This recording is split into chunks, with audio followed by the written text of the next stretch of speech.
Hello, everyone. Welcome to our Lounge Alley. This is Figure Drawing Basics Part 62. I'm your host. I will be jumping into today's lesson right after I talk about the Patreon page. I'm going to keep it brief. I'm not going to go into too much detail here. 6 tiers altogether. I'm going to start with tier 1. This is the official patron tier. It's pretty affordable, $2 per month. And what that gets you is access to the Discord server, which is basically a chat group. Everybody comes together from all the different social media platforms that I post to, from all the tiers. You guys can connect in this one place, get to know each other, see some familiar faces on a daily basis. If you wanted to come in and share your thoughts, ideas, expression, whatever it is that you're interested in, you have an opportunity to post images, to post links, to post memes, whatever it is, as a way for you guys to connect with one another. And you will also have your patron name listed in the credits as a thank you for supporting the stream. Next, we got tier 2, all access patron. This tier is where you guys get access to all my work. For $5 per month, you guys get early access to finished pages and exclusive content, work in progress, behind scenes, that sort of thing. That's going to come in from time to time as well. And you get all the previous tier benefits as well. Next, we got tier 3, critique submission tier. $15 per month, you get an opportunity to have your work critiqued live on stream. And what that is basically you guys submit something that you're working on, something that you need some perspective on, some guidance, some tips and tricks on what you could do to improve your drawing, to improve whatever it is that you're working on. And I'm going to be doing a digital demonstration on stream showing you exactly what you could do, where you could focus, what you can change about your drawing, and give you some pointers on what you could do to improve in general. There's some things to keep in mind here. If you guys have social media that you want to promote, like Instagram, DeviantArt, that sort of thing, or if you have a website as well, you can include that in your submission, and I will post that link. I'll have that visible for viewers to see what, for them to click and see what you got cooking. Next, we got tier 4 Kickstarter patrons. You guys help the stream go further. At $25 per month, I will do a high resolution digital painting of you. I encourage you guys to get creative with it, to make the stream more fun, to make it more fun for the viewers, and to have a fun profile pic, high resolution digital painting of you done. So I encourage you guys to wear things like masks, makeup, glasses, make expressive faces, hats, and accessories. But they're not required. You could just simply send me a photo of you from your head down to your chest, and I will do a high resolution digital painting of you. That's going to be held every Thursday. And I'm going to substitute everything that I'm going to be doing from 8 until 10, something that I'm going to be doing today, with that stream. On Fridays is where the critique sesh is going to be, and it's going to be from 8 until 10. So 2 hours of critique for you guys when you start submitting. Next, we got tier 5 artist promotion, $25 per month as well, but this is limited to intermediate or advanced artists. So, if you want to get some airtime on the Art Lounge Alley stream, this is the perfect tier for that. It's not limited to illustrators. This is open to all form of art. So if you know somebody who's interested, who wants to promote themselves, who wants to expand their viewership, introduce them to the Art Lounge Alley. Tell them about it. Have them check out the Patreon page, which you guys can access in the About section of the Twitch channel. So once you click on the About section, you'll see it all the way on the right side, along with other social media links. And you could check this out at your own pace, read through it, take some time, see what it's about. Each tier has its own thing. And if you got any questions, ask away. I'm happy to answer them. There's some important things to read for this one. It's a little bit lengthy, more lengthy than any other ones, but I think it's info that's pretty important. It's multiple things to avoid, people who aren't really serious about it and that sort of thing. So I'm taking some precautions there. But yeah, read through that, and if you got questions, send them away. Next, we got tier 6 private tutoring. It's limited to 15 people, but it's not limited to your skill level. So you could be a total beginner. As long as you got something, anything that you're working on, you want to improve in your drawing, submit it so that way I know where you are, what you're working towards, kind of get a feel for which direction I need to approach. So yeah, it is required for you to submit something. You will get a 30-minute video that I'm going to submit to you every week. So you're going to get 1 video per week, 4 videos per month in total. I will assign you guys homework, so that way you got something to work on throughout the week. So you could keep yourself motivated, keep yourself going, you know, have that fire burning until the next video that I'm going to send you next week. And also just something for you guys to look back on, you know, as you improve, and you could be like, yeah, I really actually did improve in comparison to, let's say, a month ago, 2 months ago, 3 months ago. It's a great way for you to just keep on working, keep on drawing. I will also send you the PSD file that I'm going to be doing these live demonstrations. So once you submit something that you're working on, I'm going to be working on it digitally to show you what you could do to improve, give you some examples, give you some pointers, that sort of thing. And I'll send you that PSD file so you could open it up and explore it at your own pace. And you will also get a private Discord channel dedicated just for you. So each and every one of you, each 15 of you are going to have a private channel with me. Nobody else is going to have access to it. That way you guys can send me questions. You can ask me whatever you want. You don't have to worry about other people looking at it. You know, you could send me progress. You could send me questions, whatever it is. And it's going to be between me and you. And that way we can keep the communication going. You know, on your road to becoming better in drawing.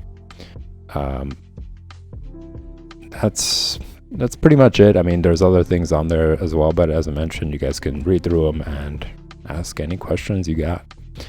So that pretty much does it, y'all. That's it for that intro. And no, that was not the special intro. The special intro is going to be later on tonight at the end of the project stream. But for now, I am going to be doing the Drawing Basics stream.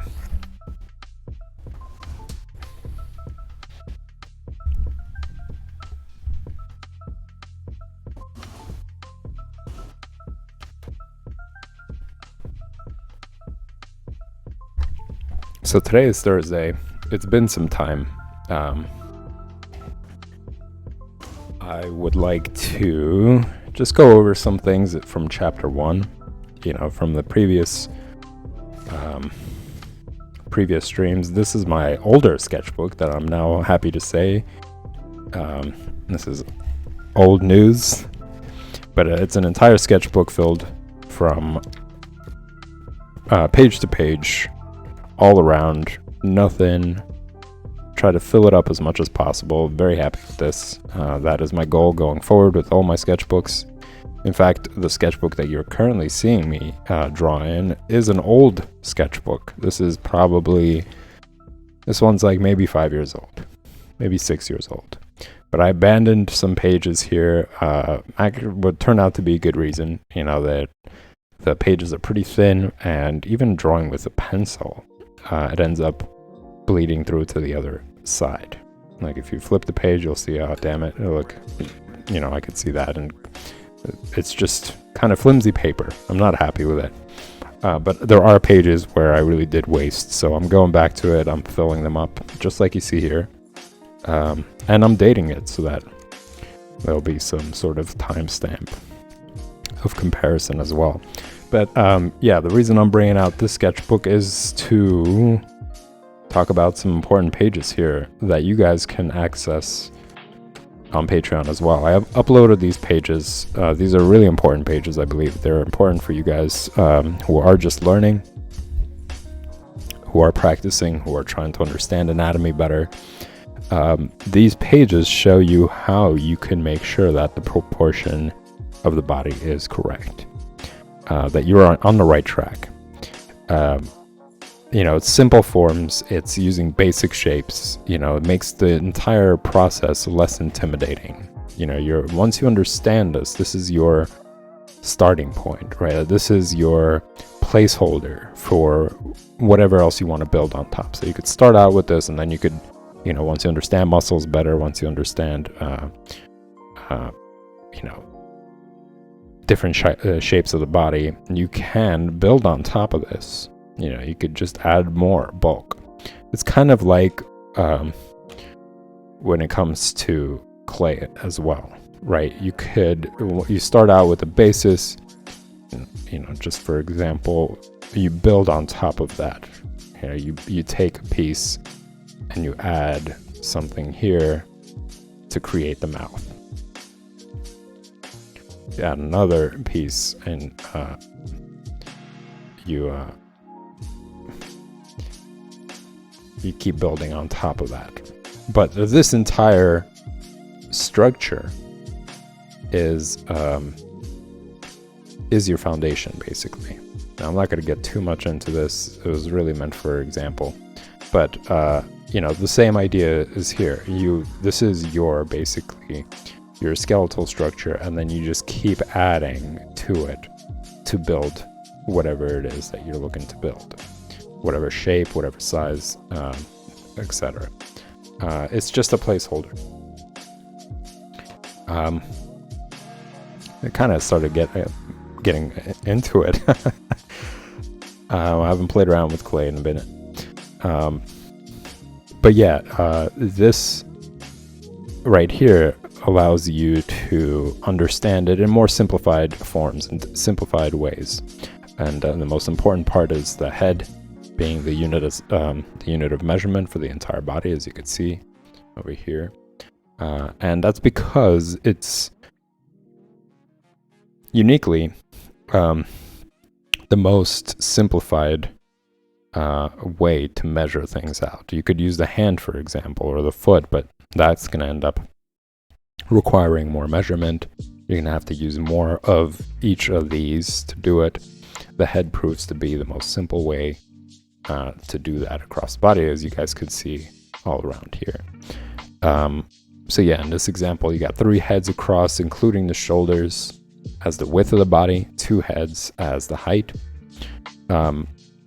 And then in this example here, it's kind of more simplified for the upper half of the body, of the torso rather. It's 2 heads, right? From the head itself, and then from the chin down to the chest, that's another head, so 2 heads there. And then from the chest down to about where the waist is, that's 3 heads. And then from the waist down to the groin area, that's 4. So 2 and 2. To make it even more simplified, it's 4 heads for the upper part of the body, from the head to the groin.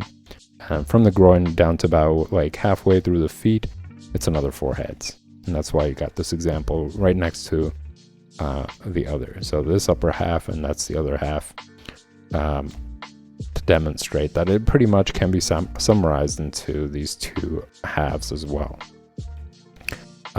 But this is available on Patreon. You guys can download it. You can print it if you're doing it traditionally. Have it next to you when you're draw it in your sketchbook, so that when you are drawing the body, you can always reference it. You could be like, oh yeah, it's supposed to be 2 heads for the upper part, 2 heads for the bottom part. And then eventually, the more and more you do it, just like learning the alphabet, you have to repeat it multiple times, do multiple examples of it, in order for it to ingrain itself into your memory better. The same thing applies here. So this is your alphabet, basically. This allows you to understand the human figure in its proper proportion and anatomy.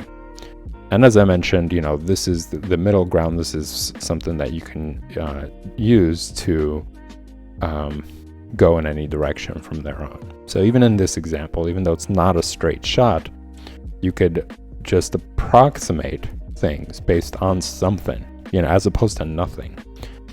So this is your proximity range. So you could say, okay, well, here's the head size, so how big is the entire part? And you can use it to just measure the leg, for instance. You could be like, yeah, okay, that's about right. And then the same thing for the arm. You could see in this example 2 heads as the width, even.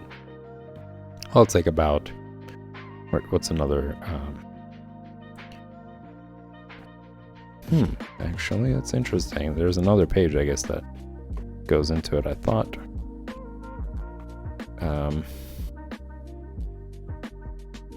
Didn't I do the arm somewhere? Yeah, it's right here, actually. This is the arm right here. And I should upload this page, actually. But yeah, you could see that the upper part of the arm, including the shoulder, is about a head and a half. And then from the like elbow area down to the wrist, that's another head. So really, if you were to measure it out, if you weren't including the shoulder, the length of the arm is about a head. So 2 heads.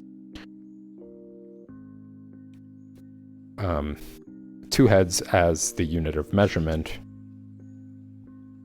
for the arm as well. So it's kind of there already, it's just giving you an idea. This part right here, as you could see, if you're not including the shoulder, that's 1 head. And then as you saw over here, the head being the unit of measurement, you could see that from the wrist to where the elbow is, that's another head. So 2 heads in total. The shoulder is about I want to say it's 3/4 the height of the head. But this example just allows you to focus and study that for some time, and again, when you are drawing the figure, you could flip to it and you could be like, all right, okay, it is supposed to be about from the bottom of the shoulder down to where the elbow is, it's supposed to be about a head height. Then you could pay attention to things like, okay, well, where are the arms supposed to end? Where is the tip of the hands? Where the tip of the hand's supposed to be? And that's a really important detail. You don't want it to be at the same level as the groin. It's going to give you weird, gimpy arms. So you want to make sure that they're past the groin area, well past the groin area, as you could see, and that way it retains its proper length. Next, we got we got pretty much all the other unit of measurements here as well. We got, as I mentioned, 4 heads for the top, 4 heads as the bottom. Then we got the waist as well. You could see that the width of the waist is about a head and a half. And the entire height of the waist or pelvic area, it's about a head in height. So it's a really useful page. You definitely can benefit from this. As I mentioned, you could print it out, draw it in your sketchbook, use it as a reference, or you could have it open and when you're doing it digitally, and you could draw this over and over again to get a better understanding of it. I also included other pages as well for you guys to be able to have multiple things to work on. All of these just demonstrate how you could simplify the body using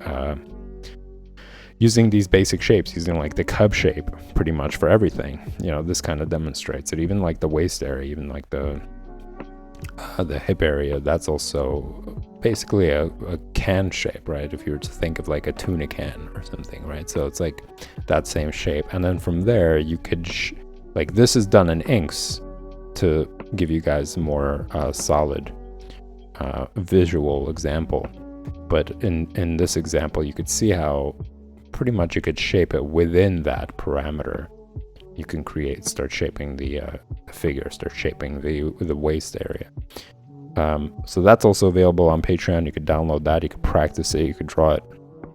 And remember, guys, it's one thing to understand it visually, it's one thing to understand it contextually, and it's another thing to understand it with the pencil, with your hand-eye coordination. So what you're seeing doesn't necessarily mean that immediately your hand will be able to draw it. So you do need to practice this over and over and over again. And this is what it's there for. It's just more content for you to be able to do that, to keep yourself motivated, not to constantly draw the same stuff over and over again like that previous page. It is important to do it multiple times, but I know that gets daunting after a while. So we got this available on Patreon as well. This is available on Patreon.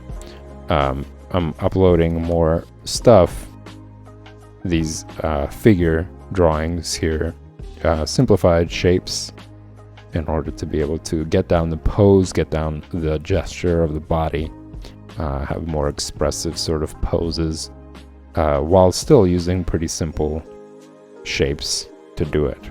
And the more you practice that, the better it is. It's a better foundation, as opposed to, like, let's say you sit down, you want to draw the figure, and you're like, where do I start? You know, and you just kind of squiggle around hoping that it starts to look right. Jumping instead of to the squiggles or random drawing or whatever immediately to using basic shapes as your foundation is a huge step forward. It's going to speed up your process. You're going to get a better understanding of the figure. You're going to struggle less with the first part of your drawing, the most important part, and you'll be able to progress through to a finished drawing a lot faster and gain more and more confidence understanding the human figure. So there's other pages on here as well. I also wanted to quickly talk about this page right here. This is just even more simple things you could do. You know, you could get yourself one of these little sketchbooks. This is excellent. Crescent. It's a little sketchbook that I got a couple of these. It's a really good quality paper. It's thick. So if you were to practice inks on this, for example, it wouldn't be bleeding to the other side. And it's smooth enough, but not too smooth, where it's like slick almost. It has a little bit of texture there, so it's a pleasant feel. You could put some duct tape on top of this so that the cover is more resilient, because if you carry this around, eventually it's going to start tearing up and detaching itself. So it's a little workaround for it. But yeah, if you're traveling, if you got free time, if you're somewhere at work or whatever, you're on a train waiting to get to your destination, just something small like this. You could pull it out and practice these really basic exercises. Being able to, well, first of all, understanding highlights, midtones, and shadows as your foundation for shading. And these are just examples here just to show what that foundation brings you. You know, so you could practice just these very simple exercises of having a very smooth transition from light into dark, highlights to midtones to shadows. It's relaxing. It's pretty simple. You don't have to get into anything complicated. And yeah, you could just sit there on the subway, on the bus or whatever, train, and you could just practice that out. And also it allows you to remember and practice drawing lightly. You know, you don't want to press really hard or get in a habit or teach yourself this bad habit of pressing really hard. You know, that's a very common mistake for beginners. They feel like they have more control over the pencil, and they tend to focus a lot, and then they just start pressing more on the pencil. So it's a little bit of it is a bad habit for multiple reasons. Something that I talk about very often. It doesn't give you much room for correction if you make a mistake. That's the most obvious one. And it makes your drawings a little bit rigid, you know. I think getting it in the habit of being very loose, especially in the beginning, allows you to have a more relaxed sort of feel for what's going on. And it really does make the entire process more enjoyable. So keeping yours, not pressing too hard on the paper, not pressing too hard on a pencil, keeping it light, not holding it close to the tip, which obstructs your vision. Like, you can't see much in comparison to this. You could see the entire drawing better. So you could see, okay, well, it looks a little bit too big here, maybe in comparison to other parts of the body, so I should try to like correct that. Whereas if you're doing this, you kind of have to lift and compare, you know. I think just that process makes it is beneficial for multiple reasons. So yeah, just keeping all these principles in mind in a very simple exercise, you know, as opposed to, let's say, trying to keep all those things in mind while trying to get the proportions down, getting the anatomy down, getting the gesture of the body down. It could be a lot, but these exercises simplify it for you. You're practicing all those things while also keeping in mind all these things I just mentioned as a good habit-forming warm-up. And then once you get bored of, you know, filling up your entire page of all these different shading techniques, And remember, you want to try to practice and do it as smooth of a transition as possible. And if it didn't work out the first time, you got all this space to do it all around anyways. So, you know, this is here an example of what a lot of beginners do. They're like, okay, highlights, midtones, and shadows. But what they're missing is the gradual, smooth transition going from really light to dark. So they might have understood the highlight, midtone, and shadow concept, but they didn't capture the smooth transition, and that's something to practice. And then you could see how that plays into an object. So this is, you know, you could obviously just use a circle, right? Or you could practice drawing the circle, the most important shape for beginners, especially as it is the foundation for the head. As you could see here, you start out with a circle and then you add the cup shape. Don't make the mistake of undervaluing how the circle and the shape of it. You know, the moment you end up creating the wrong shape, I want to see if it's somewhere here. Maybe it's a couple of pages behind. I don't know. I think it's in the front. Right? Yeah. So this is an example here. Didn't care to draw the circle well. Kind of an oblong shape. It's a little bit distorted. Drew the cup shape on the bottom. And then because you use the head as the unit of measurement, it ripples through the entire body. Because, for example, as we discussed, the width of the arm is supposed to be half a head. So you measure this half. The half that seems kind of distorted. And it makes sense on this side. You measure this half and it's not the same. And then, as you could see, using that as a unit of measurement, it warps the entire body. Drawing that line down the middle helps you identify that as well. You know, you're training your eye in the beginning to notice a lot of detail. There's a lot of stuff to pay attention to, and this simplifies it for you. It allows you to really notice that difference. So it's an important detail. But yeah, this is just an example of what happens when you neglect how to draw the circle properly. And where was I here?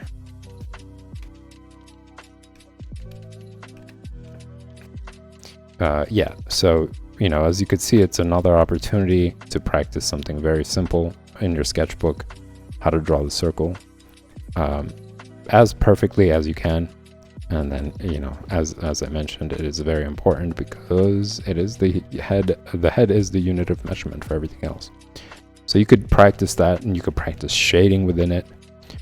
You could then move things on to, let's say, practicing the cylinder shape, you know, and notice how shading is very different here. It's not up down, right? It's not going from top to bottom in the gradual transition of light to dark. It actually is very close to this example. It's from side to side.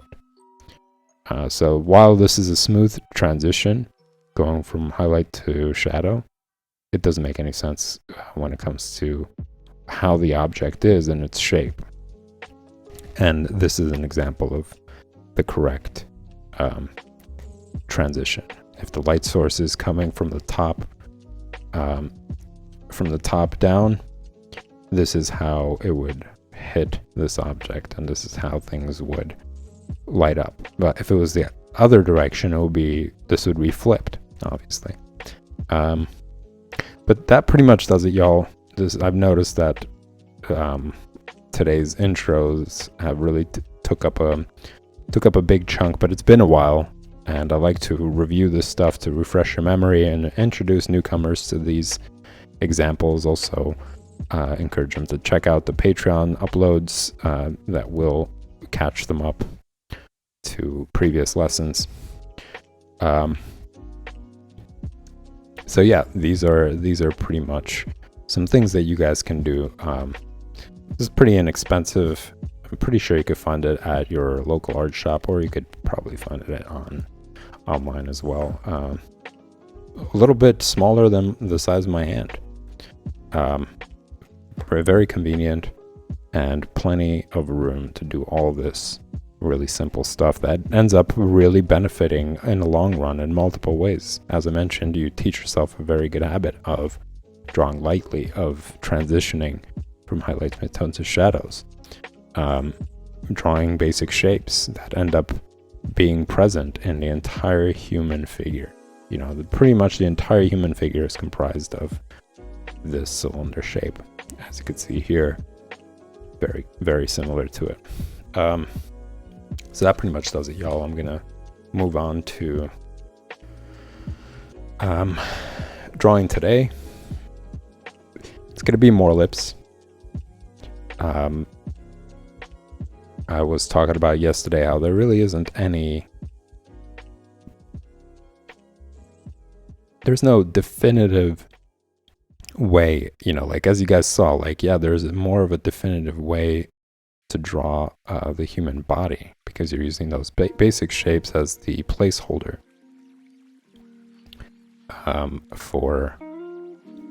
for the body parts, and it's like a mannequin. There's no face on it, there's no detail on it. It's just a way to have a placeholder until you get more details down to define the figure. With the lips, it's a little bit less like so. You know, the most common one is just basically this dip, you know, and how the lips are basically divided.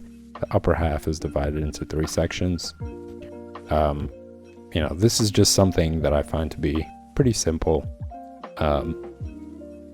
And somewhere for you guys to start, you know. So the upper part is divided into 3 sections. The bottom part is divided into 2 sections. If you were to split it down the middle, you could create this like Y shape, basically. And from there, you know, you could connect it to one part. Then you know that in between this Y, it dips in to create that area that you see here. And that varies, you know, sometimes that gap is, as you see here, that gap isn't as wide as it is here. No, and sometimes it's even more narrow. This is more narrow than here. So depending on the expression, depending on the person even, all these things really vary. But here's just another way to do it. So you create that Y shape, as you see here. And then from there, you could say, okay, well, since it's divided in half, I'm just going to do the same thing for the bottom part.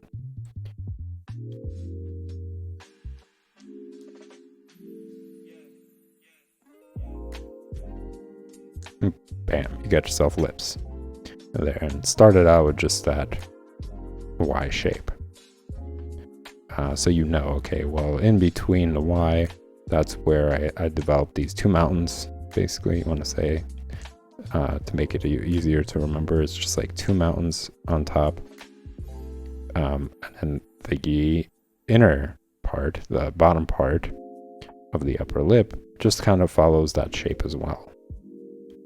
And it starts out like a kind of like a cone shape, like a horn almost, right? And then it follows the dip from the top, and then again it's like another horn on the other side.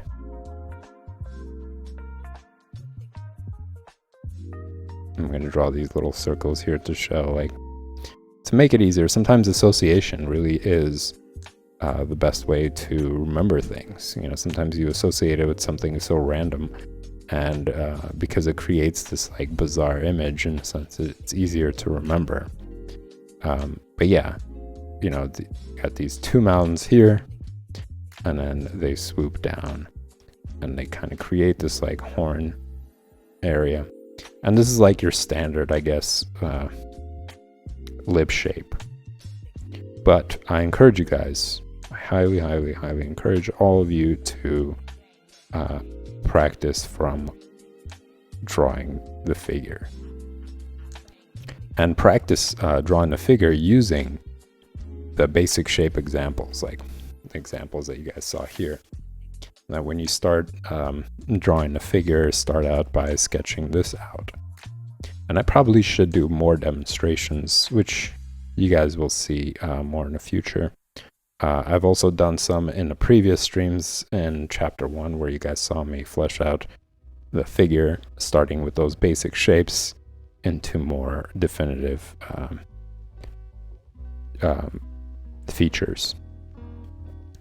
But yeah, I encourage you guys to draw a lot from figures, from photos, if you got photo references, if you got any live drawing classes around you, or if you know some places that have live drawing sessions, try that out. It's a great way to challenge yourself. And you could also practice all these things and notice the variation when it comes to the body. And in turn, you will also create a bigger visual library, because you're going to be drawing all these various body shapes, body sizes, lines. You'll challenge yourself to notice more detail with each and every person, because everybody's so different, as opposed to just drawing the same thing over and over and over again. So it's, a lot of drawing gets you better results. There are no shortcuts. There's nothing that I could tell you guys. There's nothing that I could show you guys that's going to sync your hand-eye coordination. It's going to give your eye even more understanding of detail. It all just comes from you practicing those things by drawing a lot. So draw from photos, draw from real life. Practice all this stuff. Pay attention to all these little details. And you'll find yourself getting more and more lost in drawing, and it's great. You're developing a skill that transitions to all sorts of things, like commercial illustration, brand development, logo design, all that stuff. It will benefit from your drawing, from the human figure, from drawing multiple references of the body. And people will ask, like, well, how is that relevant to logo design? Line work. You're studying the figure and you're paying attention to all the different lines, and you're trying to draw them exactly as they are in order to capture the likeness of the subject, of the person. And in turn, you develop more sensitive eye to detail. You develop a better hand-eye coordination, more flexible arm, hand, that allows you to do various different type of lines, more precision with your lines, more control over your hand and pencil, and have it really listen to your mind. So if your mind is telling you, like, yeah, I want to make it a little bit more of a swooping gesture, your hand is going to be able to do it. It's flexible enough, it's synced up with your mind's eye in a way. So yeah, it absolutely transitions into other forms of drawing, the ones that you might not even realize would benefit from it. And that's something that I talked about actually in Drawing Basics. In the first few episodes, I brought you guys examples of Picasso's work. You would look at his work and you would think, like, well, his work is very imaginative. Like, nobody looks like those things. Nobody looks like any of his portraits. But if you were to see his early work, which I give you an example of in those first few episodes, he studied real life drawing. So he has some realistic oil paintings of people that you would never have guessed. It's very well done. He really did capture a lot of detail. It's close to realism. It's very close to realism. I wouldn't call it hyper realism, but it's very close to it as well. And very, very skillful.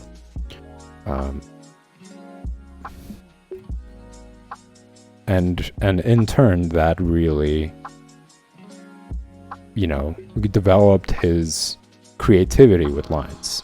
He was able to make more interesting ones, and really shape things out a certain way, and understood the figure in ways where he ended up feeling confident to play around with them. You know, you got past that. It's like, I understand the figure, I understand anatomy. Let me just play around with it now, you know, come up with different designs. And because he developed this attention to detail, this sensitivity to line work, and noticing all these things, it just excelled his ability to play around with them, you know, come up with his aesthetic in a way.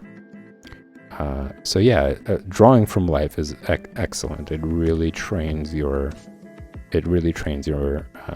hand-eye coordination. It really trains your line work ability, and even a lot of abstract artists started with that as well. You know, if you're practicing, let's say, from still life, sure, it's good exercise, but you're more prone to making yourself excuses. You're more prone to saying like, oh, it's okay, it looks fine, and not push yourself to draw more detail. Like if you were to sit down and draw a leaf, if you missed a little detail, no big deal. Who's going to notice? Who's going to notice that vein isn't there on the leaf, or that little line isn't as you'd like it to be? But if you were to do that here, for example, if you were to not pay attention to the distance between the nostril and eye, this gap right here, and you were to if you were to draw the eye up here, your likeness of that person is completely destroyed in that moment, you know, because you chose to not pay attention to that detail, and it's evident, and you could see it, you know, and you're not giving yourself a false sense of you know, skill level. You're not like, oh, this is really good. You know, you could sit there and you could really flesh out a leaf and take your time and put in all the detail. But because you missed a couple of things here and there, nobody's really going to notice it anyways. Whereas with the face, you do that, forget it. You're not going to capture the likeness of the person. And because of that, you didn't push yourself to take it to the next level. You didn't level up. You know, whereas if you draw it from the human figure, whether you choose to do you know, figure drawing, whether you choose to focus on the human body or not, you still benefit from it. It still pushes you to excel, to like really train your hand-eye coordination, to really pay attention to detail. So, you know, that was just my quick little rant to say that no matter what you're doing, you really could benefit from drawing from life, drawing from the figure. It's an excellent way to level up your skill beyond just drawing the figure, drawing the human body or whatever else. It really helps your ability to draw. So yeah, here you guys saw I did a quick little example of how to draw the mouth, but as I was mentioning before I got into that whole rant, every person's mouth is different, the size, the shape. You know, I mentioned Monica Bellucci last night, and then I looked it up and I was like, no, she actually has a pretty definitive upper lip, but it's something about it that's pretty unique. There's something about her mouth, and I think it has something to do with this part of the lip, like the inner part of the lip. And I think the upper part is pretty it's pretty wide. So with that combination, there's a bit of a unique look. But there are that I've seen, there are people with lips where this dip, these two mountains rather, are a lot more smooth, and it's very faint. It's a very faint hill, let's just say. So it really depends on person to person, and yeah, just, you know, draw some interesting faces. Take a look at somebody and see like, oh, well, they got really interesting lips, let me try to draw that.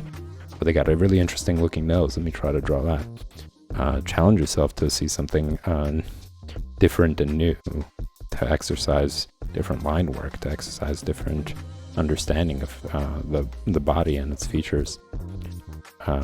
And in turn, you will have a better visual library in your head. next time you sit down, let's say if you decide to draw comics and you sit down to draw some background characters, you can remember, oh, I drew this guy and he had a weird nose, or he had an interesting looking one, and this person had these different types of lips, and I could use that as to like vary all the different characters around the page. So that's what I mean by visual library.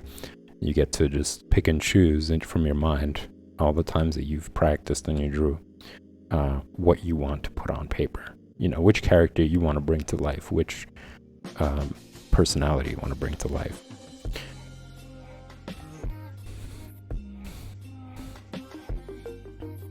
And now I'm going to show you guys an example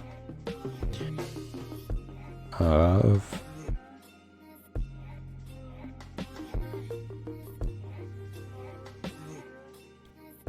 a different expression, different pose of the mouth, let's just say. Now it's like a smiling one, and what kind of happens to everything, as you notice, and I'll show it to you guys as this drawing progresses.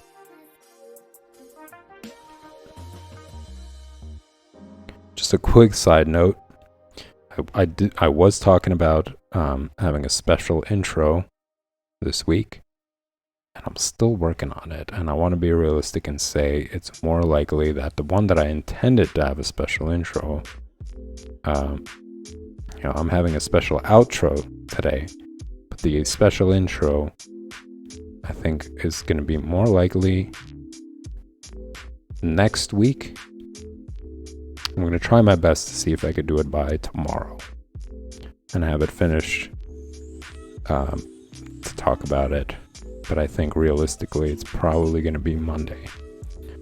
But who knows? It's one of the perks of a special intro. It might spring up on you one day without you really knowing it. But yeah, I'm working on it. I think like I mentioned, there's a lot going on there. It's a really it is a special one. I really do like this person's work.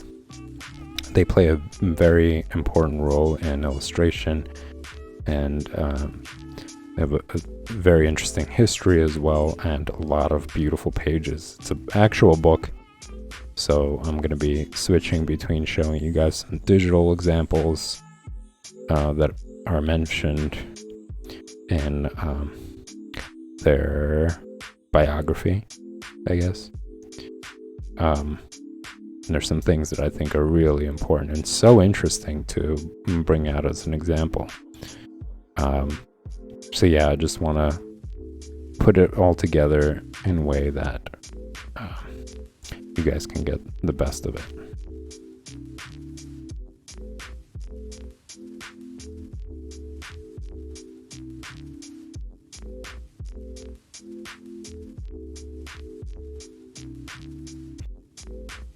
So yeah, you could see how the lip starts to thin out more. I'm gonna say this is very similar to this lip. So this lip, basically, when you pucker your lips, this would be kind of like the example of it, and you could see that it starts to open up a little bit here. And then when a person's smiling, what happens? It kind of thins out. Obviously, it stretches. So this is just an example of the physiology of the mouth in action, in motion.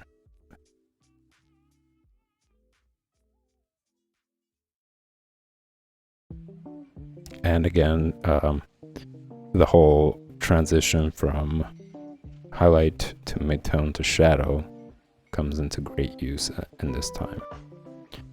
A nice smooth transition really brings out this brings out the drawing, really gives the lips dimension.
Now this is really dicey. You know, like in this example, you guys could see I kind of divided the teeth. You could see the lines that divide the teeth, kind of, and it's such a dicey thing to do. I'm still pretty like self-conscious about it. It just looks like there's like dirt and grime in between the teeth, you know, when you make that line, especially when you're using a black pencil or a regular pencil. So it is very dicey to define each and every tooth when you're drawing. You really have to be careful about it and take time to make sure the lines are in the right position, because believe it or not, if you misplace the line, it's going to look weird. You know, we all have pretty much two front teeth that are pretty big, you know, and then the bottom teeth and their position, and I'll get to it the more we get further into drawing the face features. But there is an order that is present in a lot of us. I'm going to say most of us. There's an order in the teeth. And if you misplace it, you know, you misplace that, let's say that divide in the front two teeth, you don't put it down in the line of, let's say, the nose and the gap right here, you know, the two mountains that I was talking about for the lips. If you don't put that line right in the middle of it, and you have it a little bit more to the right or left, it's going to kind of throw off the image. So that's another very meticulous detail that's important to pay attention to when you're drawing. If you choose to go in that route and define each and every tooth, sometimes it's cool. Sometimes, depending on the style, it really does turn out pretty cool. But that's something to keep in mind. So in this example, it just avoids that, and it gives the mouth the look of like really clean, bright teeth.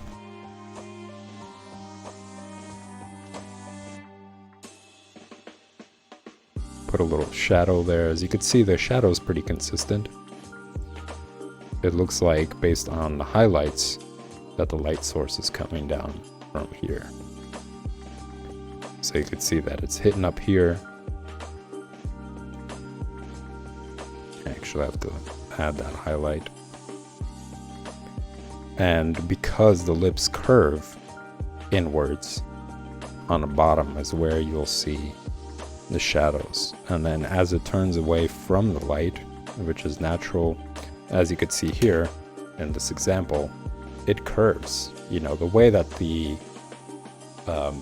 face is. And this is the benefit of actually sculpting a face, so you could really see how things shape themselves, you know, especially you got a light there, light source, but you could see that it curves on the mouth. It's not just straight, you know, straight going across.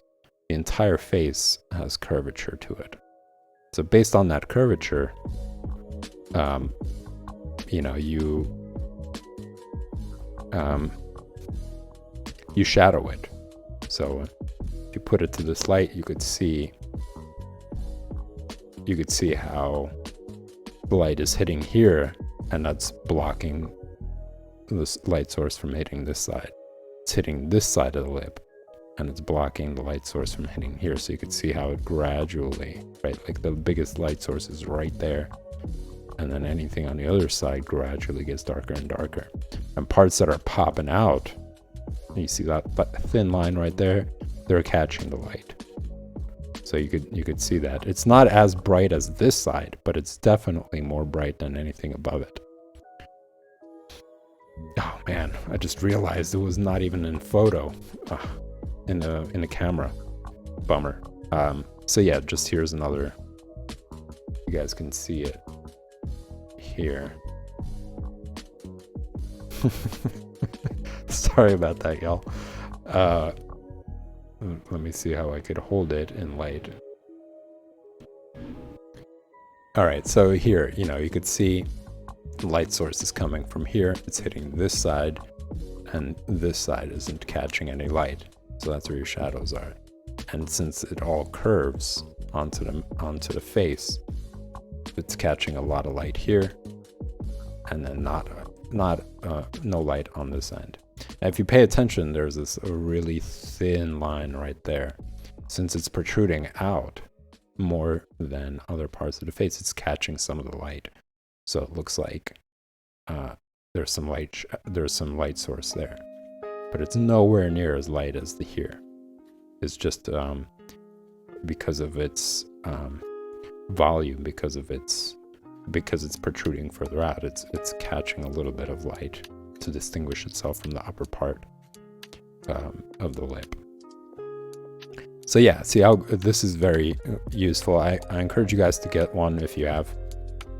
If you got some like store around that sells clay, get some clay, play around with it. You know, try to construct a face as much as possible. See how it all, how it really works. It doesn't have to be perfect, as you could see. This is far from it, but it's just it's something to study kind of, and it really helps when it comes to light source.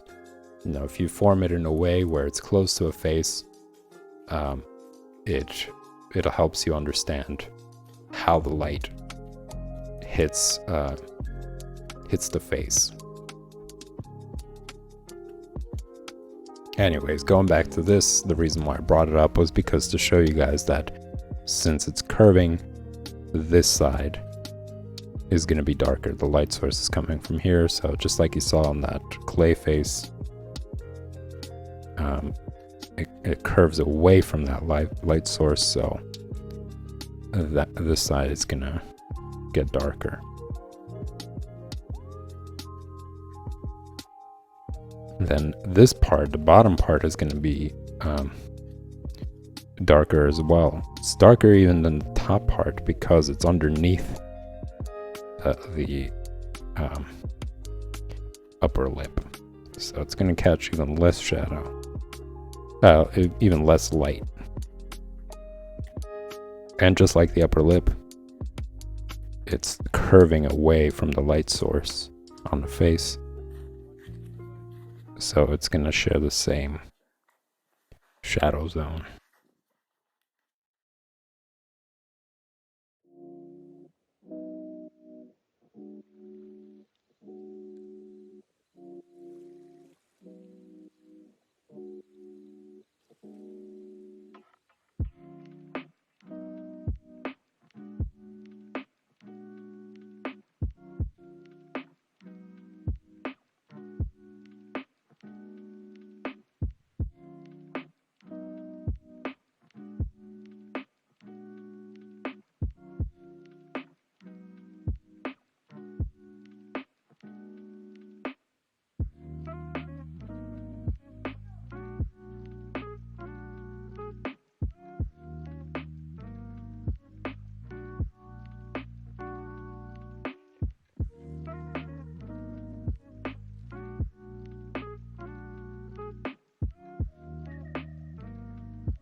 Ooh, look at the time, y'all.